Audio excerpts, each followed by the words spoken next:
Buenas noches, bienvenidos a Dimensión Uruguay. Esta noche hablaremos de cómo se vive con una discapacidad en nuestro país. Según el censo 2011, casi el 16% de la población uruguaya tiene algún tipo de discapacidad. La pelea de los discapacitados está varios pasos atrás que la del resto de la sociedad. Por allí intentaremos profundizar. Vamos con el primer informe. Según el censo de 2011, 15,92% de los uruguayos tiene algún tipo de discapacidad.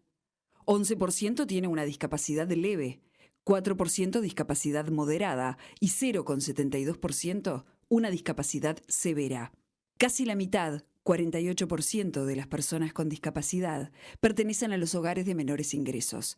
50% de las personas con discapacidad de aprendizaje son pobres. En cuanto al trabajo, solo 2 de cada 10 personas con discapacidad que buscan trabajo lo encuentran y en promedio perciben 37% menos de ingresos. Las personas con discapacidad también tienen menor acceso a la educación. 88% de los niños con discapacidad entre 4 y 15 años asisten a un centro educativo, es decir, 7% menos que la población de la misma edad sin discapacidad. Y solo 32% de las personas con discapacidad termina primaria. Y le damos las buenas noches a Federico Lezama, es coordinador ejecutivo de la Secretaría de Accesibilidad e Inclusión de la Intendencia de Montevideo. Además, participó en la redacción de las 2 leyes que establecen derechos para las personas con discapacidad en Uruguay. Bienvenido, un gusto recibirlo. Un gusto estar con ustedes. Gracias por la invitación.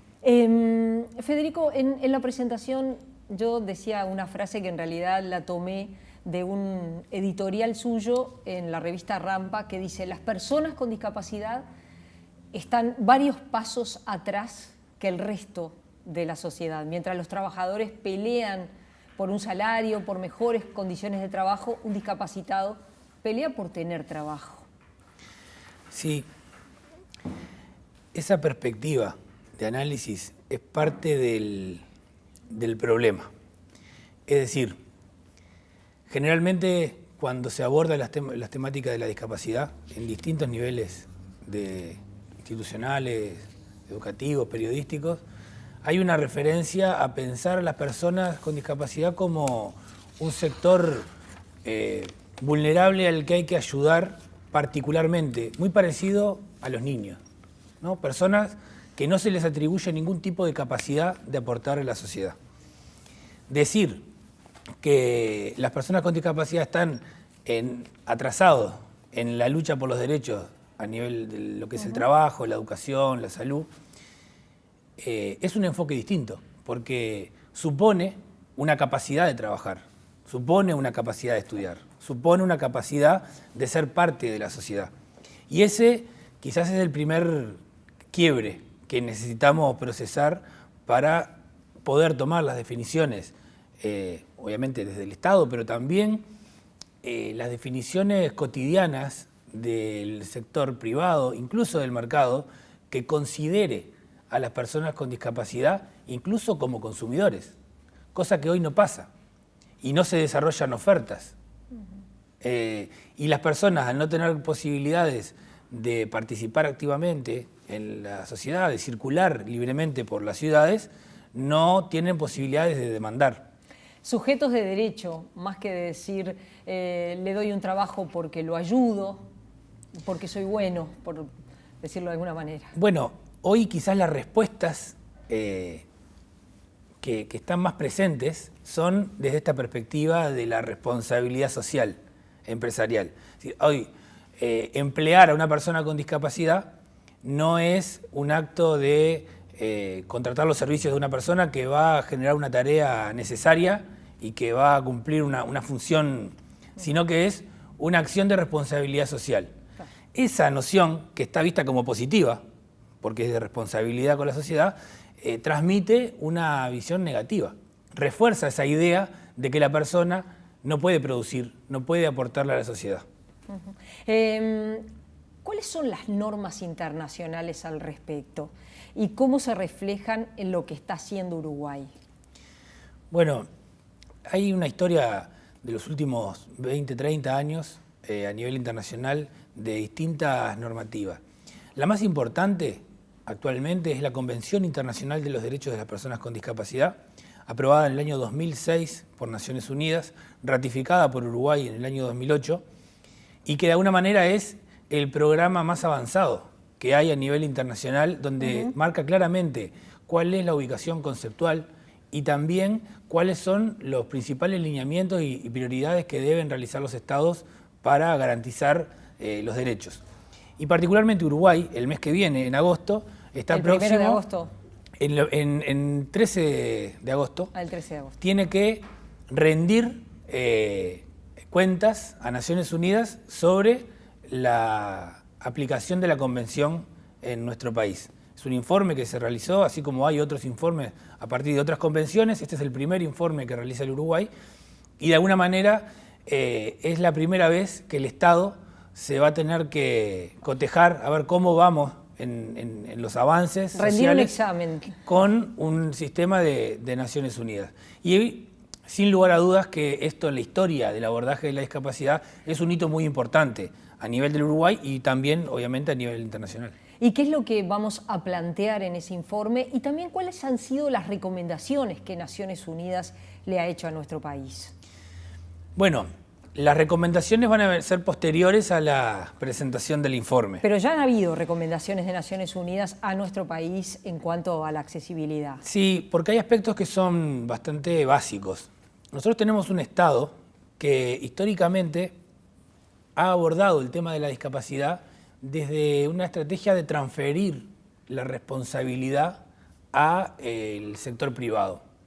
Básicamente los principales recursos que se destinan son a partir de la seguridad social, en pensiones, en ayudas especiales, en apoyos a tratamientos, ya sea de educación, de transporte, de rehabilitación.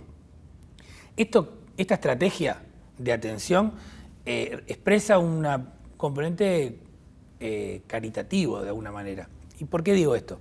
Porque no se ha planteado la transformación de los sistemas educativos, de los sistemas de salud, de las estrategias de trabajo y de generación de empleo. No ha transversalizado, podríamos decir, la perspectiva de la discapacidad y la accesibilidad a las políticas públicas. Quizás la principal recomendación es justamente esa, es repensar la estrategia que tiene el Estado uruguayo para abordar esta temática y garantizar los derechos. Pongo un ejemplo. Una persona que tiene que realizar una rehabilitación por tener una discapacidad debería poder hacerlo en el marco del Sistema Nacional Integrado de Salud, porque es una prestación de la salud, la rehabilitación. Principalmente hoy quienes brindan esos servicios son organizaciones sociales a nivel de todo el territorio que han desarrollado distintas estrategias, infraestructuras, que emplean a los técnicos y se financia por fuera de lo que es el sistema de salud. Ahí tenemos un problema, es decir, hay una respuesta que podríamos después analizarla si es la adecuada, no es la adecuada, si llega a toda la población o no, pero no está enmarcada en una perspectiva de derechos en el sentido de estructurar nuestros servicios y nuestro sistema para atender al conjunto de la población. Ese servicio se debería brindar desde el Estado, desde el sistema de salud, y no a través de organizaciones privadas que hacen este tipo de tareas. Y ya vamos a profundizar, se podría poner el ejemplo de la Teletón, pero vamos a hablar de ella, si le parece, un poco más adelante. Nosotros hicimos una recorrida, hablamos con personas con discapacidad, conversamos también con expertos en lo que es la infraestructura, el acceso en nuestra ciudad, cómo está nuestras ciudades, cómo está nuestro país a la hora de pensar en acceder a poder desde la recreación, a ir a estudiar, hasta subirse a un ómnibus. Así que bueno, compartimos este informe y luego seguimos acá. En 2006, la ONU aprobó la Convención Internacional sobre Derechos de las Personas con Discapacidad. Uruguay la ratificó en 2008 y en 2010 el Parlamento votó la Ley de Protección Integral de las Personas con Discapacidad. Casi una década después de ratificada la convención, Uruguay está todavía retrasado con respecto a la implementación de políticas que apunten a cumplir con todos los objetivos marcados a partir de esa firma y de las leyes sucesivas. A principios de este año, la coordinadora residente de las Naciones Unidas, Denise Cook, en Uruguay, planteó cuáles son, a su criterio, los principales desafíos que tiene el país para cumplir con los derechos de las personas con discapacidad. El primer apunte fue la falta de información exhaustiva sobre las personas con discapacidad en el país, quiénes son, dónde viven, qué tipo de discapacidad tienen. Una segunda recomendación fue la dificultad de acceso universal a la educación de las personas con discapacidad. Otro aspecto a mejorar que se destaca entre los colectivos de discapacidad es la dificultad para acceder al empleo. En Uruguay, por ley, las empresas y organismos del Estado deberían cumplir con un porcentaje del personal con discapacidad. En el sector público, si bien algunas empresas cumplen con el cometido del 4%, la realidad es que si sumamos todos los números tenemos una inserción de alrededor de un 1 con algo por ciento hoy por hoy de personas con discapacidad en la empresa pública. El Parlamento tiene a estudio desde el año pasado un proyecto impulsado por el PIT-CNT para extender la obligatoriedad de emplear a personas con discapacidad también en el sector privado. El proyecto incluye incentivos para las empresas que cumplan con la cuota y sanciones para quienes no lo hagan. En el entendido de que todos tenemos derecho y que el trabajo dignifica y que todos tenemos derecho a un empleo digno, y estas cuestiones que tienen que ver con las discriminaciones se tienen que terminar en algún momento. Sin embargo, emplear a personas con discapacidad implica adaptar el trabajo a la persona y no esperar a encontrar la persona que se adapte al trabajo. Pero hoy por hoy, las personas que están trabajando están mostrando otra realidad. Cualquier persona puede hacer un montón de trabajos, si bien podrán no hacer algunos, como cualquiera de nosotros que no calificamos para todos los trabajos. En los colectivos de discapacidad también hay personas que califican para algunas cosas y para otras no. Es igual para todo el mundo. Aunque a los demás les cueste, tienen que aceptarnos, y no hay otra, o sea, está. Eso, por ejemplo, para mí fue una discriminación, que me dijeran 3 horas porque, por ejemplo, no puedes lavarte la vianda, o no podés, yo qué sé, o no podés, no sabemos qué tareas darte, busquen. Alguna tarea siempre va a haber que el otro que tenga mayor formación no la puede hacer, y bueno, y vos te sientas igual útil y la estás haciendo. La adaptación no tiene que provenir solamente del cargo, sino también del entorno laboral, que debe comprender cómo tratar a los colegas con discapacidad. Gracias a la voluntad de un compañero estoy pudiendo sacar fotocopias de legajo, fotocopias de expedientes, dándole, me dice, por ejemplo, en vez de decirme 1300, me dice 1300 para que, o sea, como que mi cabeza haga un clic y pueda darme cuenta de dónde está el legajo, entregárselo. Todos nosotros tenemos que cambiar la percepción de lo que percibimos o lo que sentimos por el otro. Y como decía Trilce, apuntar a hacer cambios que a veces no nos significan tanto. O sea, a veces, como ella lo planteaba, en lugar de decir 1360, le digamos 1360, que ella lo entiende de una forma mejor. Y esas son cuestiones que tienen que ver con desarrollo de paciencia, con que podamos entender que hay veces que necesitamos repetir más de una vez las cosas para que la otra persona lo entienda cabalmente y lo pueda hacer correctamente. Frente a la dificultad para acceder a trabajos y más aún a trabajos calificados, surge de la falta de capacitación que tienen las personas con discapacidad, que muchas veces no pueden ni siquiera terminar con la educación básica. Estuve 10 años sin poder terminar matemática de tercero, después me adaptaron a mi realidad la dinámica para que yo pudiera terminar tercer año, que lo terminé en el Antonio Maciel. La ley de empleo para personas con discapacidad está próxima a votarse en el Parlamento y se aplicará en empresas de más de 25 empleados. Federico, bueno, allí teníamos lo que planteaba Trilce, ¿verdad? También va en cada uno de nosotros en el conjunto de la sociedad, más allá de la cuota del 4%, sino también de cómo es el lugar para las personas. Ella decía, bueno, para algo puedo servir, y cómo solo un compañero de trabajo, solo con ese gesto, logra insertarla con una gran facilidad y sencillez, ¿no? Sí, es muy importante, imprescindible para pensar estos temas, tener la dimensión de la vida, la experiencia vital, el testimonio, como el de Trilce y otras personas que van a poder identificar en distintas situaciones de vida cuáles son los desafíos, desde tener un trabajo y poder realizar una tarea, porque no es solamente que te contrate el Estado porque tiene que cumplir una ley, claro, sino una vez que entraste, tenés que poder cumplir una tarea. Y si está organizada de una manera donde uno no la puede hacer, se necesita transformar. Y vamos a niveles de detalle tan específicos y como el que se planteaba en el informe. Lo mismo que salir de tu casa cuando tenés una discapacidad motriz y transitar por las veredas, tomarse un ómnibus. Todos esos son componentes que son centrales para comprender el tema. Ahora, el desafío que tenemos como sociedad, si se quiere, de una perspectiva política, es cómo traducimos esas necesidades en acciones de política pública. Incluso para impactar a nivel cultural, en el comportamiento del conjunto de la sociedad, no solamente en la adaptación de servicios públicos o en la regulación. La ley que propone el PIT-CNT es una apuesta fuerte y yo creo que es necesario. Ahora, esa no puede ser la perspectiva del gobierno. El gobierno tiene que tener una visión global del tema. No es un problema de obligar a los empresarios de mayores de 25 trabajadores a incluir personas. Lo que se decía al principio del informe, que lo traía en referencia a la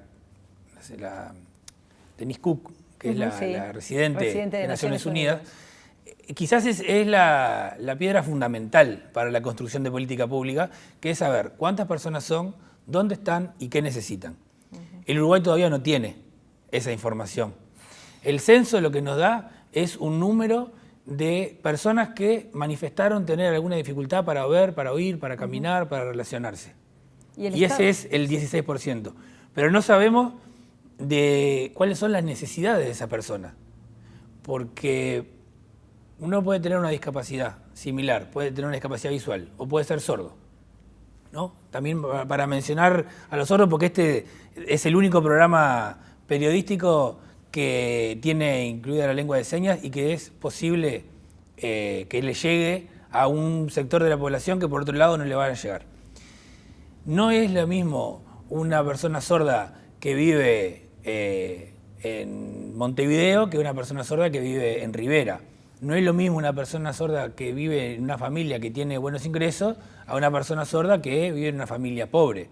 Sí, es clave la composición socioeconómica. Y es fundamental saber esa información para poder tomar definiciones, porque ningún Estado, ningún gobierno toma definiciones irresponsables.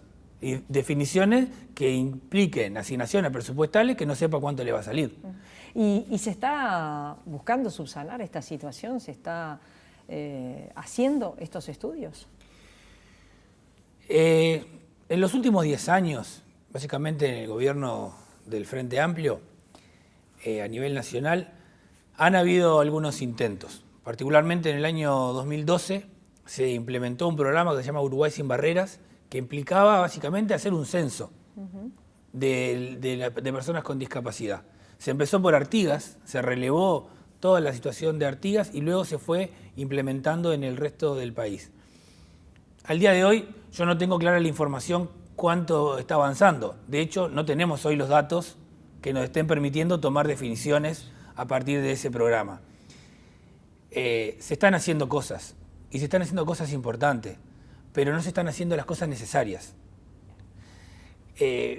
Esto implicaba también comprensión política y no es un problema del Estado, de los que están hoy ocupando lugares de responsabilidad. Es un problema que yo se lo adjudico principalmente a los partidos, porque los programas de gobierno se construyen básicamente en los partidos. Algunos dialogarán más con la sociedad o menos, pero es de ahí se construye la plataforma. Y después, quienes toman definiciones y quienes acceden al gobierno son quienes están dentro de los partidos, referentes o personas que tienen sintonía o simpatizan. Y creo que los partidos políticos, y en particular el Frente, le digo porque integro el Frente Amplio, no han procesado esta discusión, no están comprendiendo la dimensión de este tema, la crudeza de la exclusión que genera la discapacidad. Porque tienen tenemos otros elementos de análisis que son los tradicionales con los que hemos venido analizando la sociedad y hemos obviado este tema porque también tiene un componente hasta afectivo, ¿no? La gente rechaza pensar en el tema de la discapacidad porque no se quiere ver en ese lugar, ni personalmente ni a nivel familiar. Y esos elementos han llevado a que haya una distancia importantísima entre las condiciones para tomar definiciones políticas, de política pública, con las realidades de las personas. Yo lo ubico en un aspecto cultural y también tiene un componente de lucha que el colectivo o aquellas personas que la viven y sus familias, si bien es un porcentaje muy importante de la población, no han tenido las condiciones y las capacidades de plantar bandera y de pelear por sus derechos. Porque las propias condiciones de vida a veces dificultan poder organizarse o poder movilizarse en la calle. Vamos a hacer una pausa, se pueden comunicar con nosotros a través de nuestra cuenta de Twitter, @dimensión-uy, nos pueden seguir por nuestra página web tnu.com.uy. Hacemos una pausa y seguimos conversando.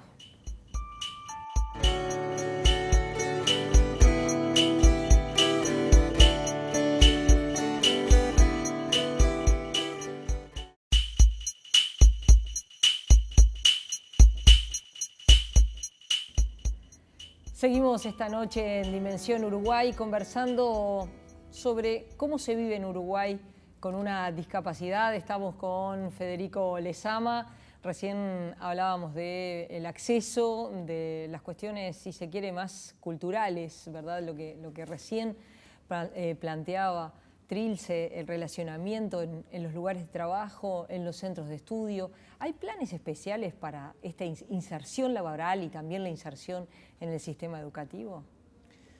Bueno, no tenemos hoy un plan específico para el después del ingreso. La lucha está en el cumplimiento de la ley del 4% a nivel de los públicos, la lucha está y los avances en la legislación para el empleo en el ámbito privado, pero todavía no hemos profundizado en qué pasa cuando la persona ingresa. De todas formas, tenemos experiencias en el Uruguay. Particularmente la Intendencia de Montevideo ha sido la institución pública que ha cumplido con la ley desde el año 89, porque esta es una ley vieja, esta del 4%, por más que recién hace algunos años que se empezó a mover con fuerza y nos falta un camino por hacer, y a partir de esa experiencia venimos pensando justamente en cómo se adaptan los puestos de trabajo para las personas que ingresan a realizar una tarea. Y luego cómo avanzan en la carrera funcional. Hace algunos años nos pasó con una persona ciega que hacía más o menos unos 10 o 15 años que estaba en la Intendencia, se planteó concursar para asumir una jefatura. Y se generó el problema a nivel interno de que las tareas que tenía que llevar adelante implicaban, entre otras cosas, leer expedientes, y el expediente no podía leer la persona si era ciega. Entonces se generó la tensión y el conflicto en la necesidad de adaptar la tarea, porque de otra manera se estaría vulnerando el derecho del trabajador a poder hacer la carrera y crecer. Y menciono este ejemplo porque a veces no es solamente algo para hacer, ¿no? Que la persona tenga algo para hacer. Es cómo generar las condiciones para que pueda desarrollar plenamente todas sus potencialidades y todas sus capacidades. Esa es la perspectiva, ese debe ser el problema que nos tenemos que plantear. Vamos también a ver lo que nos decía Trilce al respecto. Al principio fue difícil, o sea, cuando entré porque o sea, supuestamente se quiere cumplir con la cuota de 4% que nunca se cumplió, porque somos 3 compañeros más con discapacidad. Y bueno, y después los compañeros en general fue difícil porque o sea, no se les hizo un curso de preparación. Fíjense lo que ella planteaba, ¿no? Un curso de capacitación precisamente para recibir en tu lugar de trabajo una persona con discapacidad. Bueno, es muy importante lo que plantea, porque las estrategias no tienen que estar centradas en la persona, claro, en cómo la persona se adapta a la institución, sino cómo la institución se adapta a la persona. Claro. Hago un paréntesis. La Secretaría de la Intendencia se llama Secretaría de Accesibilidad para la Inclusión. Este nombre se cambió este año. Durante los últimos 25 años de creación de la Secretaría se llamaba de Gestión Social para la Discapacidad. La estrategia estaba centrada en pensar en cómo las personas se adaptaban a la ciudad y a la sociedad. Y los instrumentos de gestión se enfocaban en esa perspectiva. Nosotros cambiamos el nombre, pero porque venimos cambiando la perspectiva, es decir, cómo la ciudad se adapta a las personas. Esto que plantea Trilce, y que este es un debate que se viene dando en los últimos 20 años, es central, porque responsabilizar a las personas de que se adapten a una ciudad o una institución que fue diseñada sin contemplar su realidad es casi que una tarea titánica.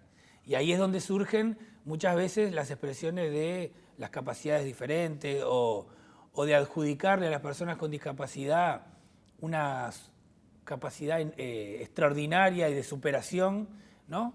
Es como un halago, pero que lo pone en un lugar que es difícil para la vida.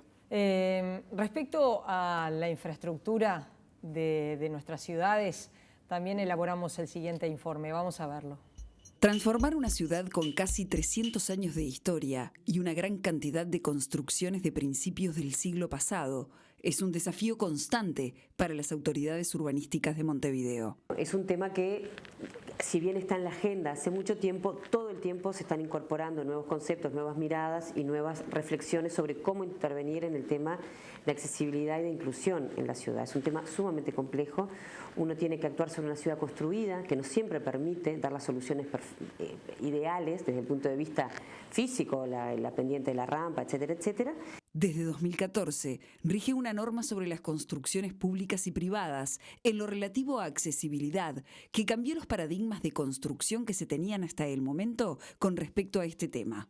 Lo que se introdujo fue la convertibilidad universal. O sea, hoy no es que 1 de cada 3, de cada 4, de cada X tiene que tener esas condiciones, sino que todo lo que se edifique tiene que ser convertible eventualmente. Porque ¿qué pasa? Uno piensa en la discapacidad como algo que te pasó o como algo que no te va a pasar.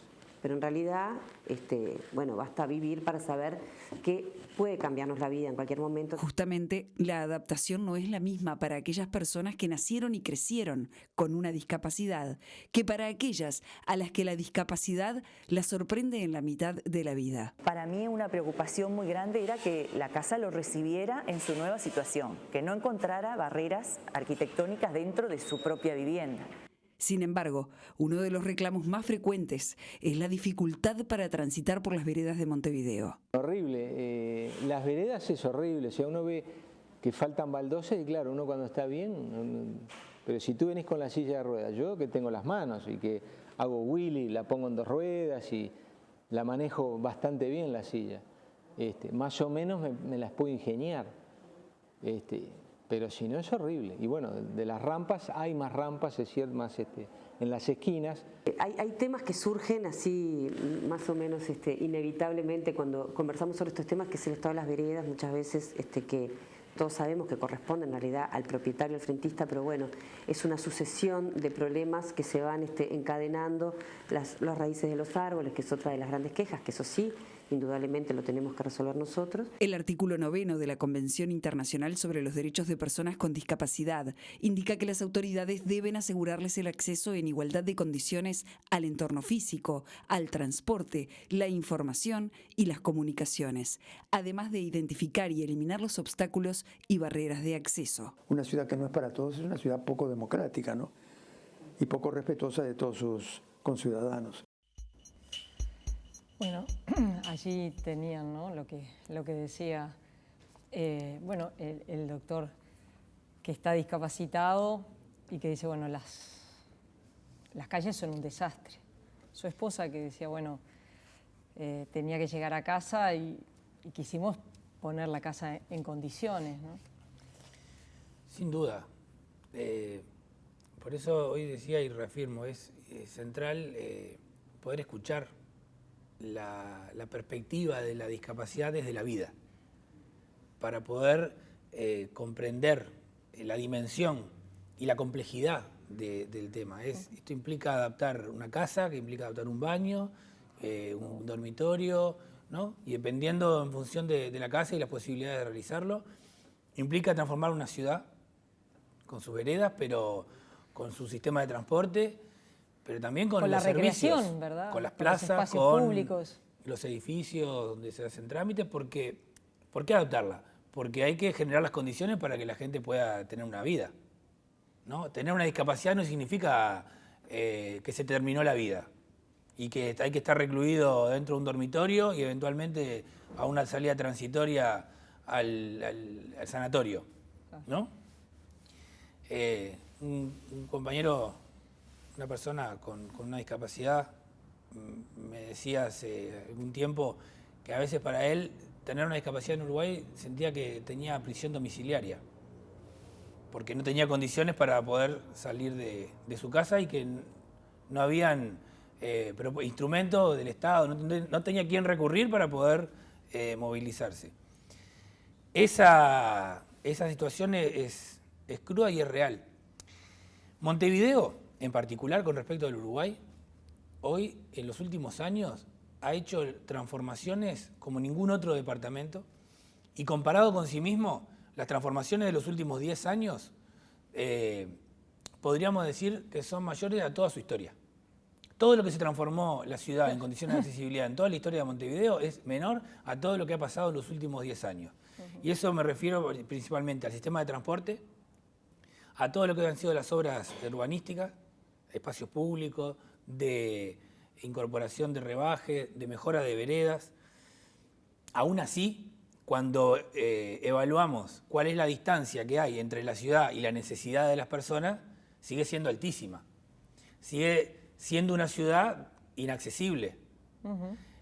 Si lo miramos desde una perspectiva política, podemos decir, bueno, desde el gobierno o de la gestión se han hecho cosas buenas e importantes de transformación.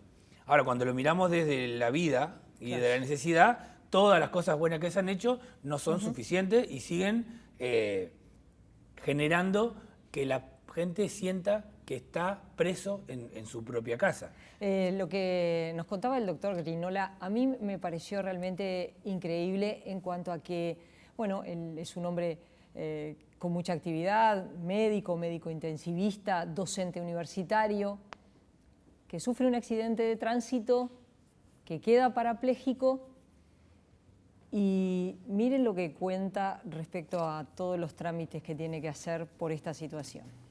Y bueno, está todo el tema del papelerío. Yo trabajaba en 4 lados, así que como mal médico o buen médico, no sé, el multiempleo. Y eso implica, bueno, de partir del certificado de mi institución donde me asisto y de ahí llevarlo a cada lugar de trabajo todos los meses para terminar en el BPS. ¿Todos los meses? Todos los meses hay que repetir, sí, todos los meses hay que repetir. Pero si tu situación es irreversible, ¿por qué todos los meses? Bueno, eso es una buena pregunta esa. Es increíble. Sí, a ver, más allá de la situación puntual y de la institución, hay un problema estructural que tiene el Uruguay, que es lo que hablamos hace algunos minutos de esto de la información. de saber quiénes tienen una discapacidad, cuántos son, qué necesitan. Eso pasa porque no tenemos en el Uruguay un criterio único para certificar la discapacidad. Es decir, no solamente no hemos tenido la información, pero no tenemos un criterio. Al no tener un criterio, las prestaciones que realiza cada institución del Estado, para acceder a ellas, cada persona tiene que realizar un trámite distinto y comprobarle a cada dependencia del Estado que tiene una discapacidad y a su vez que reúne las condiciones para acceder a la prestación, que no son necesariamente, son exclusivamente por tener una discapacidad, porque también hay factores asociados cuando se realiza una prestación que implican un determinado nivel de ingreso, una determinada edad, ¿no? Para algún tipo de prestaciones. Son instrumentos que van acotando las posibilidades porque intentan focalizar los recursos para atender a los sectores más vulnerables o más vulnerados, ¿no? Y esto me refiero a las pensiones, me refiero a la importación de autos y a otro tipo de prestaciones. Pero esta forma debería ser modificada. Absolutamente. A ver, porque, lo que cuenta el doctor Grinola, en realidad, si bien uno puede decir es su situación personal, pero debe ser la situación de todas las personas que un día tienen, bueno, la desgracia, por ejemplo, de tener un accidente de tránsito y que te pase esto, que todos los meses tengas que ir a decir que te pasó esto. Es como también complicado. Totalmente. Yo no quiero referirme exclusivamente al punto. Lo que digo es que esa situación que él está viviendo en particular con una institución no es exclusiva. Claro, no es solo exclusiva de esa institución. Y que no se resuelve solamente con que el BPS mejore su sistema. Es más complejo. Claro, hay que ver la perspectiva más amplia, porque necesitamos unificar al Estado para las personas con discapacidad. Necesitamos analizar cuáles son los recursos que estamos brindando, cómo lo estamos brindando, cómo facilitarle la vida y las prestaciones, y cómo crear los servicios de las prestaciones que no tenemos todavía. Es decir, es más, aún ordenando lo que tenemos, nos va a faltar muchas cosas por hacer. Yo lo planteo de esta manera porque me parece que es el mejor aporte que puedo hacer en esta instancia, en un medio para analizar el tema. En el trabajo concreto, cotidiano, en la Intendencia de Montevideo, con las competencias que tiene, vamos avanzando en tomar definiciones que estructuren la ciudad, que mejoren el transporte, que mejoren las condiciones urbanísticas y obviamente también intervenir en toda la gama de áreas que tiene la Intendencia, favoreciendo la inclusión. Pero necesariamente esto requiere un cambio estructural a nivel del Estado. Otro de los temas que se plantean es el de la rehabilitación, lo decíamos al principio. Vamos a escuchar nuevamente lo que decía el doctor Grinola, porque estas situaciones, y más hoy día con todo el tema de lo que son los accidentes de tránsito, esto de que te ocurra, ¿qué pasa con la rehabilitación de las personas? Vamos a ver lo que él nos decía. Es decir, lo que es la Teletón para los menores de 18 no existe para el adulto. O sea, yo como intensivista viví de asistir muchos politraumatizados, todos sabemos la incidencia que tiene en nuestro país, y no hay un centro de rehabilitación para adultos, no hay en nuestro país. Hay fisiatría, fisioterapia, pero eso no son centros de rehabilitación. O sea, te tiran una mano las instituciones, pero es una mano, no es un centro de rehabilitación.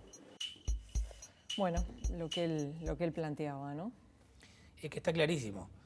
Lo que dice al final, es una mano. Claro, los servicios mutuales te dan una mano. Y eso es lo que hablábamos al principio del programa. Esa es la forma de encarar el tema, de onda. Te damos una mano, campechano, ¿no? Porque estás jodido, entonces te damos una mano y te generamos alguna prestación o algún servicio. El problema de la rehabilitación, incluso el tema de la Teletón, que es un centro de alta complejidad, que tiene mucha visibilidad, los niños pasan por la Teletón, pero pasarán 15 días, un mes. No están todos los días permanentemente yendo a la Teletón. Luego tienen que ir a su casa y tienen que seguir el proceso de rehabilitación, que es más cotidiano. y no tienen acceso quizá a una piscina o no tienen acceso a los técnicos para que los ayuden a hacer determinados ejercicios, para lo que es el tema del mantenimiento. La estrategia no es más Teletón, la estrategia es un sistema de rehabilitación de acuerdo a las necesidades del Uruguay, tiene que tener un componente territorial y la rehabilitación tiene un componente médico, un componente de salud importante, pero también, y esto ha sido lo que se ha implementado en otras partes del mundo, tiene que tener base en la comunidad, porque la rehabilitación es para la inclusión. La rehabilitación no es para mejorar solo el funcionamiento en sí mismo, sino es mejorar el funcionamiento del cuerpo, de la persona, para ir a estudiar, para ir a trabajar, para ir a hacer los mandados. Desde la Intendencia estamos ahora planteándonos una estrategia que se llama barrio accesible. Porque el barrio es la escala de la vida donde pasan la mayor cantidad de cosas. Y la inclusión pasa por ser parte de la vida, de la trama urbana. Y pasa, y cierro con esto, que es un ejemplo que tiene que ver con el post-rehabilitación, que es poder ir a festejar un cumpleaños, ¿no? Si yo voy a un salón de fiestas de estos que están, donde se festejan los cumpleaños y es inaccesible, los recreadores no saben cómo incluirme en el juego, no hay inclusión, ¿no? Lo último, el próximo 13 de agosto van a ir a presentar el informe, bueno, en definitiva, el balance de estos 10 años. ¿Algún aspecto a destacar de lo que va a presentar Uruguay? Bueno, obviamente es responsabilidad del Gobierno Nacional presentar el informe. Nosotros cuando participamos llevamos todos los avances que tenía la Intendencia de Montevideo. De todas formas, creo que hay algunos avances que son estructurales, quizás de lo que era antes del 2005, que fue la creación de un Programa Nacional de Discapacidad, pasar ese Programa Nacional de Discapacidad del área de la salud al área del Ministerio de Desarrollo Social, porque eso implicó el cambio de enfoque, no como un problema sanitario, sino como un problema social. Esos han sido cambios en el corto plazo estructurales. Creo que la implementación del programa Uruguay Sin Barreras, que apunta a tener la información que permita realizar políticas públicas adecuadas, es un cambio estructural. La creación del programa de asistentes personales del año 2014, que retoma ahora el Sistema Nacional de Cuidados, es también un cambio importante que apunta, si bien al sector de personas con dependencia severa, pero es un programa central y que se ha logrado en los últimos años. Creo que el sistema educativo está empezando a discutir el tema de la inclusión educativa, sus estrategias, se está sincerando, y eso no es poca cosa. Empezar a sincerarse internamente y reconocer los errores o reconocer las ausencias y las carencias es parte de las transformaciones que tenemos que hacer, y así hay que decirlo a nivel internacional, pero sobre todo el tribunal que nosotros tenemos que transmitirle es a la gente que vive en el Uruguay. A ese es el tribunal que nos hace las recomendaciones en cualquier esquina cuando nos lo podemos encontrar y nos dice cómo vive y cuáles son las barreras las que tiene que andar sorteando día a día. Federico Lezama, gracias por haber venido. Ha sido un gusto recibirte esta noche. Les recordamos, ustedes se pueden comunicar con nosotros a través de nuestra cuenta de Twitter, @dimensionUY. Pueden seguirnos por nuestra página tnu.com.uy. Hacemos una pausa, ya volvemos con Gerardo Caetano.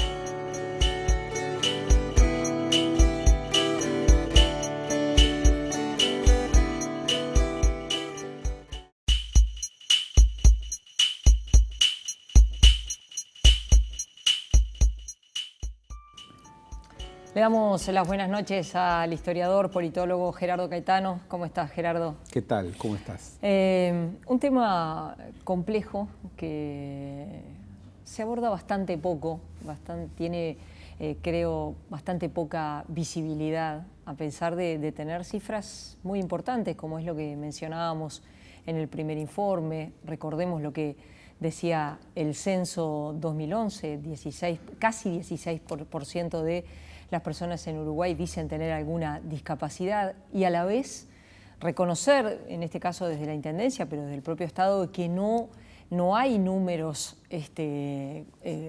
concluyentes, ¿no?, sobre este problema. Sin duda.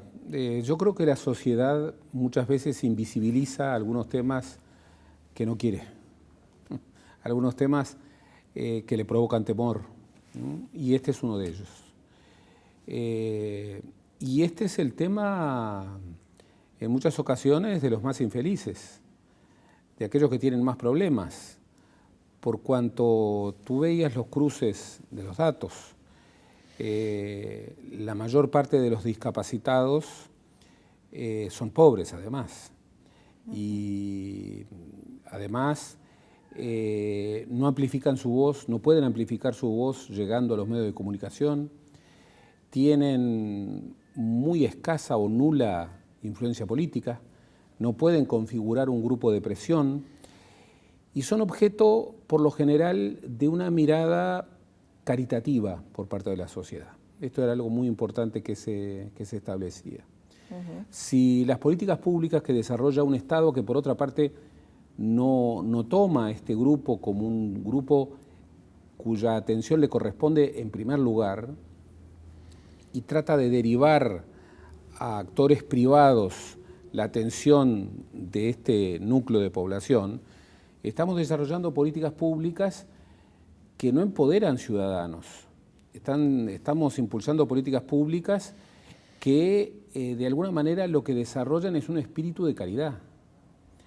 Y aquí el reclamo de estos ciudadanos, porque son ciudadanos, es el reclamo número uno, es el derecho a tener derechos. Y en puridad, la sociedad, como un tema cultural, no los está viendo como ciudadanos, los está viendo como personas desgraciadas a las cuales hay que ayudar. Hay que ayudar. No, mientras no podamos tener políticas públicas que de alguna manera giren este rumbo y que orienten a la ciudadanización de este grupo importante de la población uruguaya, 16%, bueno, vamos a seguir en el terreno de la caridad. Cuando le realizamos la entrevista a Trilce, que tiene una discapacidad intelectual, que trabaja en una oficina pública, y ella en la entrevista señala que se adapten a mi situación, a mí me quedó esa expresión dando vueltas, porque uno tiene otra percepción.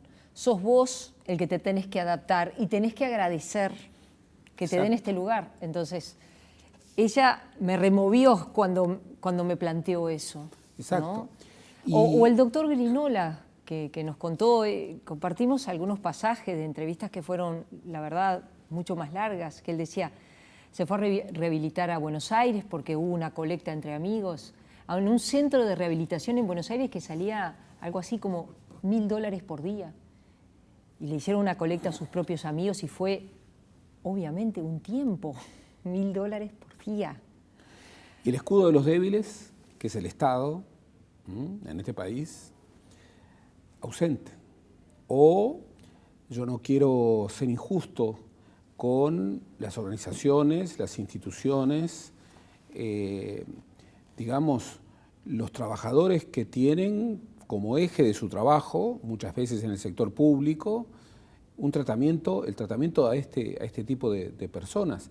Sin embargo, no parece ser un eje de las políticas públicas. Lo decía muy bien Dennis Cook, la representante del PNUD. De Naciones Unidas. Los tres grandes problemas. El primer problema, el desconocimiento. No se puede tratar bien. No podés diseñar políticas si no sabés exactamente cuántos son, dónde es que están, qué tipo de discapacidad tienen. Bueno, esa es una clave fundamental. El segundo núcleo, bueno, el acceso a la educación. El acceso pleno a la educación. Y a una educación que tiene que hacerse cargo de su situación. Hay muchos colegios privados en donde incluso, hasta como política, incorporan a discapacitados justamente para generar una cultura de la integración. Y eso me parece sumamente importante. Esto también se hace a nivel de la escuela pública, pero debe ser una política. Y luego el tercer eje, que es un eje central, la accesibilidad al trabajo. El trabajo es la clave.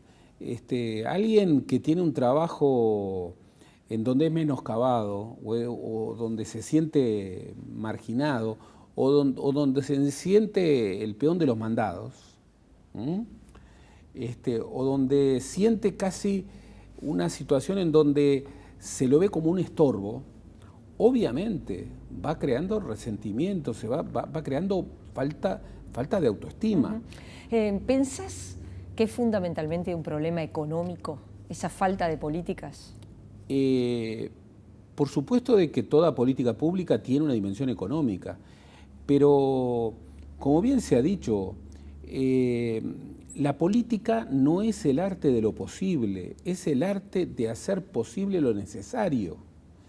Entonces, el tema económico nunca puede ser la excusa para un trato caritativo para este sector tan importante de la población.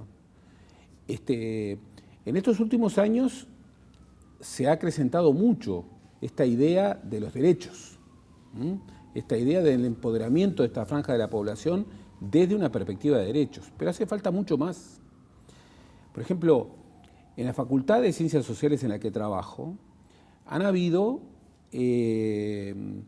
instancias especiales, jornadas, en donde toda la facultad camina a lo largo de toda la facultad para pensar, bueno, qué modificaciones tiene que tener el edificio, que es un edificio nuevo, justamente para permitir la accesibilidad. Bueno, gran cosa, gran cosa. Pero al mismo tiempo hay que incorporar la lógica, y no siempre se lo hace, de una lógica en donde, bueno, un discapacitado obviamente tiene que tener una atención diferente, no solamente por parte de los docentes, sino también por parte de los alumnos, por parte de sus compañeros. Por eso la clave es generar nueva conciencia cultural. Esto en las sociedades que han adquirido de alguna manera altos niveles de equidad, esto es algo permanente, Claro. permanente. Y uno ve, y una vez más, el fenómeno de las sociedades nórdicas es un ejemplo a seguir. Uno ve que en las sociedades nórdicas, en donde se ha alcanzado el máximo nivel de equidad, por ejemplo a nivel de la distribución del ingreso, por ejemplo a nivel de la igualdad de derechos, los discapacitados tienen una presencia vigorosa, una presencia de derechos. Son vistos por el resto de la sociedad como personas con derechos. Mientras esto no ocurra, mientras el Estado no imponga, no proponga políticas públicas diferentes, vamos a tener grandes problemas. Y repito lo que decía Dennis Cook, la accesibilidad al trabajo es la clave, es la clave. Y eso, de alguna manera, transversaliza todas las políticas. Tú piensas que estamos en la sociedad de la revolución científico-técnica.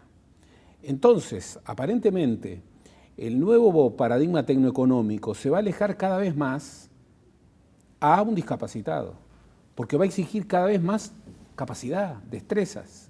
Bueno, tendremos que investigar justamente nuevas formas de trabajo en donde, sin rezagar la transformación del trabajo, bueno, construyamos trabajo que puedan hacer las personas. Lo decía bien una de las entrevistadas, siempre hay un trabajo. No todos estamos habilitados para todos los trabajos. ¿Cuántos trabajos nosotros no sabemos hacer? ¿En cuántos trabajos tenemos una capacidad absolutamente deplorable? También se señalaba por parte de Federico Lezama que también allí se necesita ese cambio cultural, ¿no? Él decía, para las empresas esto, incluir en su plantilla de trabajadores personas con discapacidad, es parte de la responsabilidad social empresarial, pero también está dentro de esa misma lógica, ¿no? Digo, de hacer un favor. De hacer un favor. Y por supuesto que el Estado tiene que manejar incentivos, pero es muy importante, por ejemplo, lo que ha hecho el movimiento sindical, exigiendo leyes. porque está el tema de la convención, aprobada a nivel internacional en el 2006, respaldada por el Uruguay en el 2008, pero las políticas públicas requieren leyes, requieren de alguna manera una implementación efectiva. En suma, un tema invisibilizado, como tantos de los temas que tratamos en Dimensión Uruguay, pero un tema que es un espejo absolutamente relevante para ver al Uruguay y a sus injusticias más profundas. Gracias, Gerardo. Hasta el próximo jueves. Les recordamos que este programa se repite todos los sábados a las 17:30, que ustedes pueden hacernos consultas a través de nuestra cuenta de Twitter, @DimensiónUY, y que nos pueden seguir por tnu.com.uy. Hasta el próximo jueves a las 21 horas. Gracias por habernos acompañado.